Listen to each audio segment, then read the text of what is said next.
In this tutorial in Adobe Premiere Elements 2018, we're going to look at how to take a normal video or video image and transform it into a cartoon-like graphic using the Cartoonr Plus special effect from NewBlue in Premiere Elements 2018. We have a video we'll play a few frames of on the screen, a couple on the beach. Let's assume that we'd like to turn this into a cartoon-like clip. How do we do that? First step is you go to the right side and click on the FX, the Apply Effects panel. And then you can click from Show All down to a subcategory called NewBlue Cartoonr Plus. There's only one element to pick from, so I'm going to take that and drag and drop it right on my clip. Immediately we see some changes with this effect. I'd like to point out a couple things about it. First of all, if you want to make the effect invisible, you click on the eye icon and that will turn it back to normal. If you want to delete the effect, click on the garbage can. If you want to return the effect to the default settings, you click on the counterclockwise circular arrow. Now, we have in this particular effect, not one effect, but 20.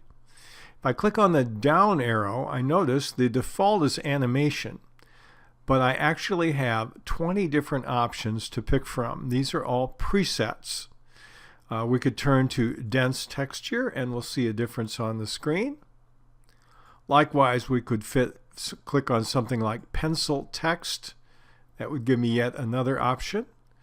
We could do rich colors, and here we have yet another. We could do soft. So you have 20 to pick from. What I recommend is you find something close to what you want and then you tweak it. We actually even have one that says reset to none, and that will turn off all of the settings that we have.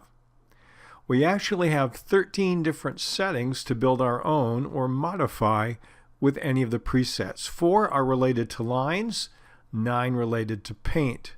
Now if I turn on lines here, I see they're all to the left. I click on paint when it's reset to none. They too are all on the left, except we have some that are virtually in the middle.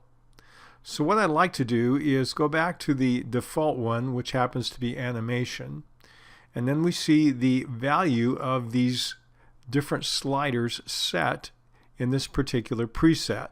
If you change any one of these, you will see the values adjusted accordingly. So that's what the preset has done. We'll go back to animation, and now I'd like to describe for you what each of these sliders is, and we'll show you how it affects the image. Under lines, we have 4 sliders, 4 variables. The first one is density. Now density controls how many lines are going to be drawn.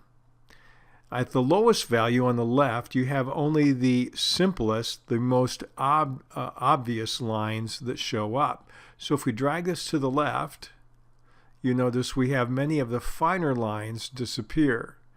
We move it to the right, and we have an increasing number of lines being drawn in our cartoon figure. I'll reset that to the default. That's line density. The second option is line cleanup. This removes what they call dirt and noise between the lines.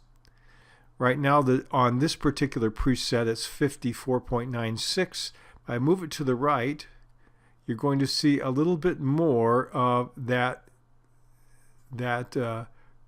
smooth looking feature, especially on her arms.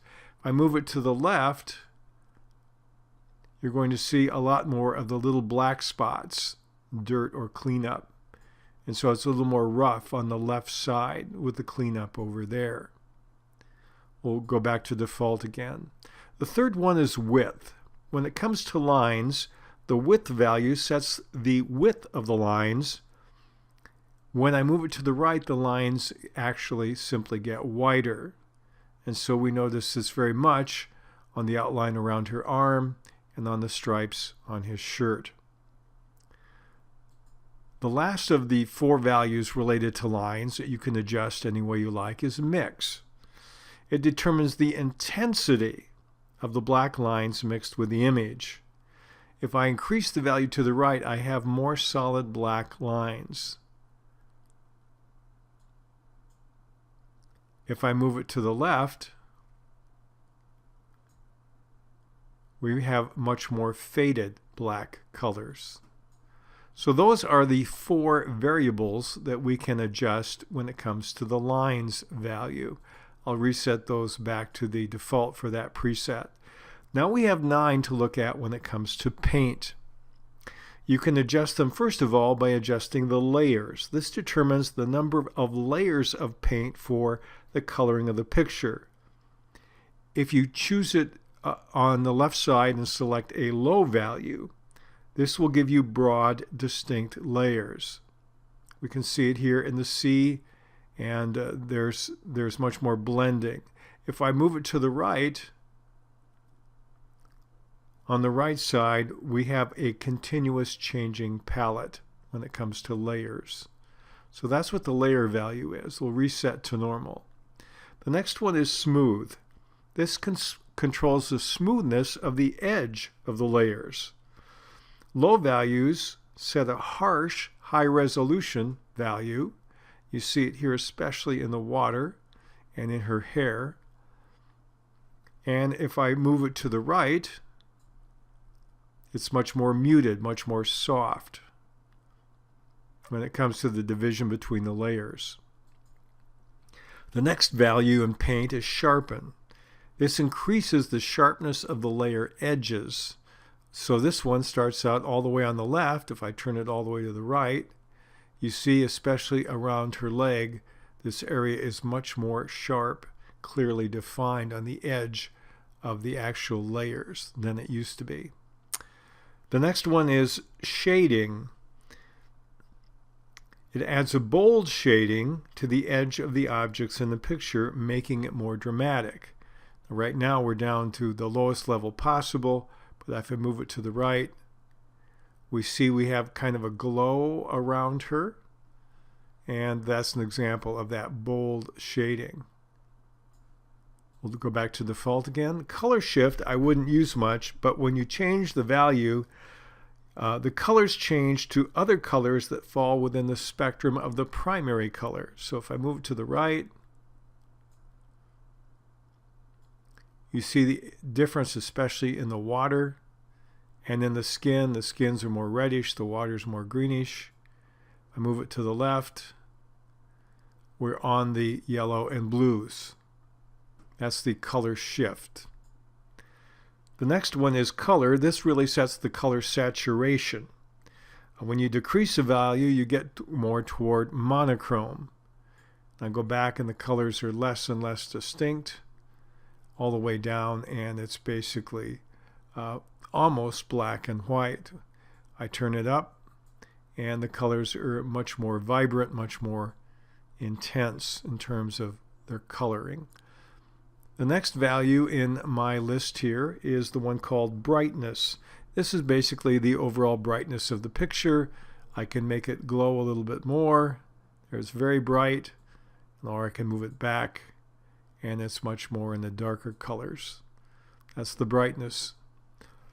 We have 2 more to look at. One is contrast. That's the contrast between the light and dark areas of the picture. I can crank it up by moving the slider to the right, or I can move it back for much more subtle contrast. They're a little bit more natural in this case. The next one is blend. Shows you how much of the original picture is actually cartooned. When I move it to the left, I get more and more closer to the actual picture that I started with. And all the way to the left, there's not much colorization. And I go to the right, and the farther right I go, the more abstract it gets, the more the cartoonish look takes over. And so you can adjust any of these 13 different qualities to create any animation you like, or you can pick from one of the 20 options in the palette to pick the one that you want to use to adjust the color in turning a cartoon type texture onto your video or still image in Premiere Elements 2018.